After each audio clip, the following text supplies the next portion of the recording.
Rahman, music మాంత్రికుడు AR Rahman ఇటీవల తెగ వార్తలలో నిలుస్తున్నాడు.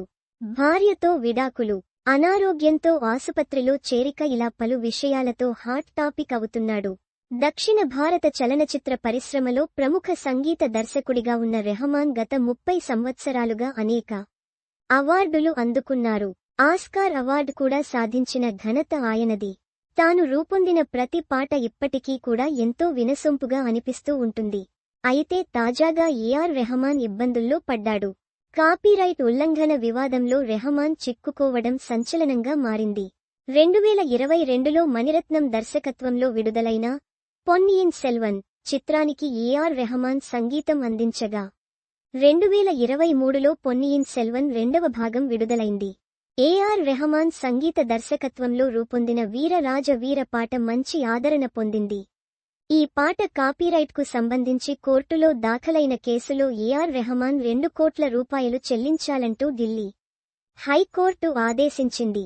గాయకుడు వాసిఫుద్దీన్ ఠాగూర్ తన తాత, తండ్రి రచించిన శివస్తుతి సంగీతాన్ని కాపీ కొట్టారని కోర్టులో పిటిషన్ దాఖలు చేయగా ఇప్పుడు కోర్టు 2 లక్షలు చెల్లించాలంటూ ఆదేశాలు జారీ చేసింది.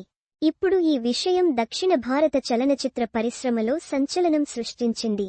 కాగా కల్కి రాసిన పొన్నియిన్ సెల్వన్ నవల ఆధారంగా రూపొందిన ఈ చిత్రంలో విక్రమ్, ఐశ్వర్యారాయ్, రవి మోహన్, కార్తీ, త్రిష, ప్రభు, శరత్ కుమార్, విక్రమ్ ప్రభు, ఐశ్వర్య లక్ష్మి, శోభిత తదితరులు నటించారు. ప్రస్తుతం రెహమాన్ తన భార్యతో దూరంగా ఉంటున్నాడు. కాని బంధాన్ని అలాగే కొనసాగిస్తున్నట్టు తెలుస్తుంది. రీసెంట్గా కర్మ యొక్క ప్రాముఖ్యత గురించి మాట్లాడుతూ ఇతరుల గురించి చెడుగా మాట్లాడటం వల్ల తిరిగి అదే తమకు రివర్స్ అవుతుందని చెప్పుకొచ్చారు.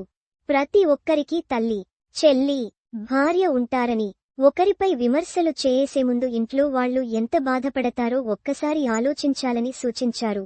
నేను వేరే వారి కుటుంబం గురించి చెబితే వేరొకరు నా గురించి, నా కుటుంబం గురించి మాట్లాడుతారు అని రెహమాన్ చెప్పుకొచ్చాడు.